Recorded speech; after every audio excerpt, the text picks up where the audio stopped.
بسم اللہ الرحمن الرحیم۔ السلام علیکم۔ ہمارے پیارے نبی صلی اللہ علیہ وآلہ وسلم کے دیدار کی بھی کیا بات ہے۔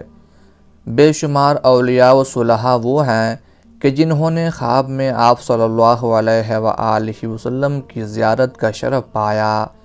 اگر ان تمام واقعات کو جمع کیا جائے تو کئی جلدوں پر مشتمل کتاب تیار ہو سکتی ہے۔ یوں تو بے شمار افراد ان گنت خواب دیکھتے ہی رہتے ہیں، لیکن قربان جائیے حضور نبی رحمت صلی اللہ علیہ وآلہ وسلم پر کہ ان کا خواب میں تشریف لانا بھی کیسا باکمال ہے کہ عقل دنگ رہ جائے۔ کسی کو خواب میں رخسار پر بوسہ دیں تو حقیقت میں نہ صرف گال کو مہکا دیں بلکہ پورے کے پورے گھر کو اپنی مبارک خوشبو سے عطردان بنا دیں۔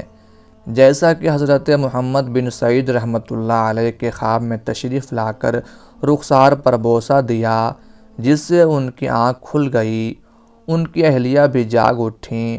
اس وقت سارا گھر مشک کی خوشبو سے مہک رہا تھا اور رسول اللہ صلی اللہ علیہ وآلہ وسلم کے بوسے کی برکت سے ان کا رخسار بھی 8 دن تک خوشبو سے مہکتا رہا۔ نابینا کو بینائی عطا فرما دی۔ ان کا خواب میں جلوہ افروز ہونا بھی کیسا مشکل کشائی کرتا ہے کہ بسا اوقات نابینا کو بینائی عطا فرما دیتے ہیں۔ جیسا کہ جلیل القدر امام و محدث حضرت یعقوب بن سفیان فسوی رحمۃ اللہ علیہ فرماتے ہیں، میں نے طلب حدیث کے لیے کئی شہروں کا سفر کیا۔ ایک بار میری ملاقات ایک شیخ سے ہوئی۔ میں ان کے پاس رہنا چاہتا تھا تاکہ زیادہ سے زیادہ استفادہ کر سکوں۔ میرے پاس نفقہ قلیل یعنی خرچہ کم تھا، نیز میں مسافر بھی تھا، اس لیے ہمیشہ رات میں تحریری کام کیا کرتا اور دن میں شیخ کو سنا دیتا۔ میں ایک رات حسب معمول لکھ رہا تھا، حالانکہ رات کافی گزر چکی تھی۔ اچانک میری آنکھوں میں پانی اتر آیا اور میری بینائی جاتی رہی۔ مجھے میرا چراغ اور گھر کچھ بھی نظر نہیں آ رہا تھا۔ میں اپنی بینائی اور حصول علم کی نعمت سے محرومی پر زار و قطار رونے لگا۔ آخر کار روتے روتے میں نے ایک جانب ٹیک لگائی تو میری آنکھ لگ گئی۔ میں نے خواب میں اپنے پیارے نبی صلی اللہ علیہ وآلہ وسلم کی زیارت کا شرف پایا۔ رسول اللہ صلی اللہ علیہ وآلہ وسلم نے فرمایا، اے یعقوب بن سفیان، کیوں رو رہے ہو؟ میں نے عرض کی، یا رسول اللہ صلی اللہ علیہ وآلہ وسلم، میری بینائی چلی گئی۔ مجھے اس بات پر افسوس ہے کہ غریب الوطن ہوں، آپ کی احادیث لکھنے کی نعمت سے محروم ہو گیا ہوں۔ نبی کریم صلی اللہ علیہ وآلہ وسلم نے فرمایا، قریب آؤ۔ میں قریب ہو گیا۔ آپ صلی اللہ علیہ وآلہ وسلم نے میری آنکھوں پر اپنا دست رحمت یوں پھیرا جیسے کچھ دم فرما رہے ہوں۔ حضرت یعقوب بن سفیان فسوی رحمۃ اللہ علیہ فرماتے ہیں، پھر میں بیدار ہوا تو میری آنکھیں روشن ہو چکی تھیں اور مجھے سب کچھ نظر آ رہا تھا۔ پس میں نے فوراً اپنا نسخہ اٹھایا اور چراغ کی روشنی میں احادیث لکھنا شروع کر دیں۔ حضرت شاہ عبد الرحیم دہلوی رحمۃ اللہ علیہ فرماتے ہیں، ایک مرتبہ مجھے بخار ہو گیا۔ بیماری نے ایسا طول پکڑا کہ میں زندگی سے نا امید ہو گیا۔ ایک دن مجھے اونگ آ گئی۔ اس غنودگی میں ایک بزرگ ظاہر ہوئے اور فرمایا، بیٹا، نبی کریم صلی اللہ علیہ وآلہ وسلم تمہاری عیادت کے لیے تشریف لانے والے ہیں۔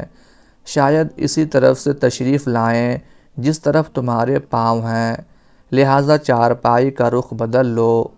اتنے میں مجھے کچھ افاقہ ہوا۔ بات کرنے کی ہمت تو نہ تھی، مگر میں نے حاضرین کو اشارے سے سمجھایا اور انہوں نے میری چارپائی پھیر دی۔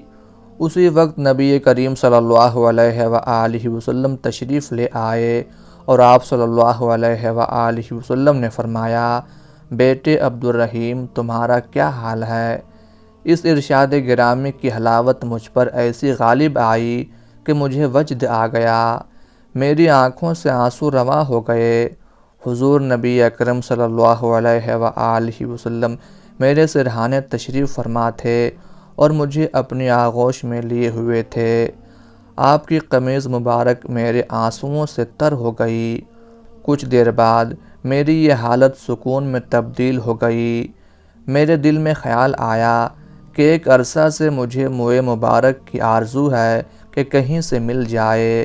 کتنا کرم ہوگا اگر آقا صلی اللہ علیہ وآلہ وسلم مجھے یہ دولت عنایت فرما دیں۔ بس یہ خیال آنا تھا کہ آپ صلی اللہ علیہ وآلہ وسلم اس خیال سے واقف ہو گئے۔ ریشِ مبارک پر ہاتھ پھیرا اور 2 موئے مبارک میرے ہاتھ میں پکڑا دیے۔ میرے دل میں بات آئی کہ یہ دونوں بال بیداری میں میرے پاس رہیں گے یا نہیں۔ آپ اس خیال سے بھی واقف ہو گئے اور فرمایا کہ یہ عالم بیداری میں بھی تیرے پاس محفوظ رہیں گے۔ پھر حضور صلی اللہ علیہ وآلہ وسلم نے مجھے صحت کلی اور طویل زندگی کی بشارت دی۔ مجھے اسی وقت آرام آ گیا۔ میں نے چراغ منگوایا اور دیکھا تو میرے ہاتھ میں دونوں موئے مبارک نہ تھے۔ میں نے غمگین ہو کر پھر حضور صلی اللہ علیہ وآلہ وسلم کی جناب میں توجہ کی۔ مجھ پر غنودگی طاری ہوئی اور آپ صلی اللہ علیہ وآلہ وسلم مجھ سے فرمانے لگے، میرے بیٹے، میں نے وہ دونوں بال احتیاط کے طور پر تمہارے تکیے کے نیچے محفوظ کر دیے ہیں۔ میں نے بیدار ہوتے ہی انہیں لے لیا اور ایک پاکیزہ جگہ میں نہایت تعظیم و تکریم کے ساتھ محفوظ کر لیے۔ اس کے بعد بخار تو جاتا رہا مگر کمزوری غالب آ گئی۔ حاضرین نے سمجھا شاید موت کا وقت آ گیا اور وہ رونے لگے۔ کچھ عرصہ بعد مجھے قوت حاصل ہو گئی اور میں تندرست ہو گیا۔